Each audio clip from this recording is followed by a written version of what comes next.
આગળ વાત કરીશું સાબરકાંઠાની તો સાબરકાંઠા લોકસભા માટે ભારતીય જનતા પાર્ટીએ પોતાના ઉમેદવાર ભીખાજી ઠાકોરને જાહેર કર્યા। ત્યારબાદ સાબરકાંઠા અને અરવલ્લી બંને જિલ્લામાં ઉમેદવારોની જ્ઞાતિને લઈને વિવાદ શરૂ થયો હતો।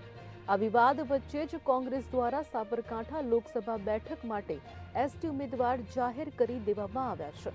મહત્વનું છે કે ખેડબ્રહ્મા વિજયનગરના ધારાસભ્ય ડોક્ટર તુષાર ચૌધરીને કોંગ્રેસે લોકસભાના ઉમેદવાર તરીકે જાહેર કર્યા છે। ત્યારે ડોક્ટર તુષાર ચૌધરીએ હિંમતનગર કોંગ્રેસ કાર્યાલય ખાતે કાર્યકર્તાઓ સાથે બેઠક કરી હતી અને જીતનો આશાવાદ વ્યક્ત કરીને તમામ કાર્યકર્તાઓને ચૂંટણીની તૈયારીઓ લાગી જવા માટે જણાવ્યું હતું। ભૂતકાળમાં પણ મેં 2004થી 2014 મેં સંસદ સભ્ય તરીકે કામગીરી કરી છે।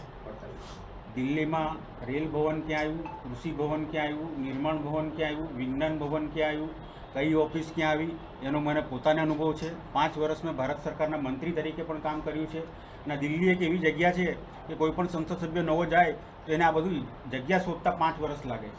ત્યારે મારો ફાયદો એટલો જ છે કે આ વિસ્તારને એક રેડીમેડ ઉમેદવાર મળ્યો છે કે જેને 10 વર્ષનો લોકસભાનો અનુભવ છે, જેને 5 વર્ષ સરકાર ચલાવવાનો પણ અનુભવ છે। એટલે હું જઈશ સંસદ સભ્ય તરીકે અહીંથી તો મારે કોઈને પૂછવાનું નથી કે આ ઓફિસ ક્યાં આવી, કે વડાપ્રધાનની ઓફિસ ક્યાં આવી, કે આ મંત્રીની ઓફિસ ક્યાં આવી, તો સીધું મારી કામગીરી શરૂ થઈ જશે। મને પાર્લામેન્ટનો બી અનુભવ છે, કઈ રીતના પ્રશ્નો પૂછવા, કઈ રીતનો ડિબેટમાં ભાગ લેવો। એટલે હિંમતનગર અને અરવલ્લી બંને જિલ્લાના પ્રશ્નો કેવી રીતે ઉજાગર કરવા એના મારા પૂરા પ્રયત્નો રહેશે। હું 2014માં રોડ ટ્રાન્સપોર્ટના હાઈવેનો મિનિસ્ટર હતો, એ વખતના મેં આ ફ્લાયઓવર મંજૂર કરેલા હતા। આજે 10 વર્ષ થયા, હજી એ ફ્લાયઓવરની કામગીરી હજી પૂર્ણ થઈ નથી।